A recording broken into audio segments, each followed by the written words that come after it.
Michael Planey, he's an airline technology consultant and a specialist on in-flight communications. And I've heard some experts talk about these incidents. Mogadishu obviously comes to mind, Sharm el-Sheikh.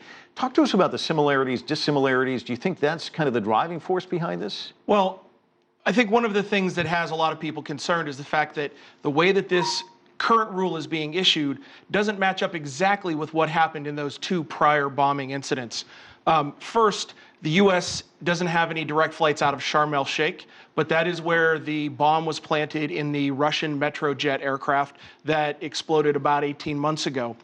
When that aircraft was lost and the investigation then continued on, it appeared that that bomb was actually placed not by a passenger, was not carried on, but was somehow either placed by a third-party maintenance worker or someone else on the ground before the aircraft departed. The way that the ban that is being placed today by the US and UK is worded, it doesn't specifically address whether there's additional security measures for passengers or for people outside of the aircraft, third parties, caterers, maintenance workers, airport personnel. So that's a reason to be concerned. In the case of the Dalo Airlines aircraft that had a bomb on board, again, security footage showed that the passenger who was suspected of having the bomb in his laptop did not carry it through security, but rather it was handed to him by airport workers behind security. So again, we have this issue of, while those bombs were on board the aircraft, we don't seem to have a precedent right now of them being smuggled through security at any of these airports. That's a reason I think that either this method of banning passenger laptops and electronics is incomplete, or is not really providing enough security because you're just placing those devices into the cargo hold where they can still be detonated. So the effectiveness of it really comes into question. I think there are things that we have to look at as the aviation community to find out whether or not this really addresses all of the issues of security. If you are acting on specific intelligence that says that there is a threat and that you think it will be smuggled in electronic devices, putting them into the cargo hold is not necessarily more effective than having them in the passenger cabin.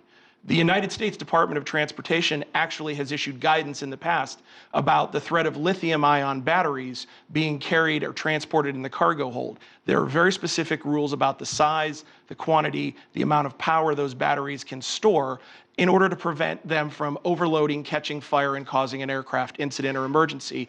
This is a problem that hasn't been adequately addressed in the wording of the ban. Now, you're so familiar with aviation, so to walk us through this, is there a difference if I bring something and put it in the cargo hold versus bringing it on as a passenger? I mean, are they scanned differently? Do they? I mean, are they more? Is there more guidance put into the stuff that goes into the cargo hold? Well, actually, that's one of the other concerns here. Is that if you've traveled through any U.S. airport or most major international airports, you know that passenger personal screening is very intense. There's a high level of scrutiny. You're required to take a lot of your electronic devices out, place them separately. They go through an X-ray machine.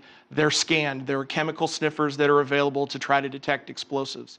However, baggage that goes in through the cargo hold is scanned, but it is not necessarily received that same individual bit of attention for each electronic device.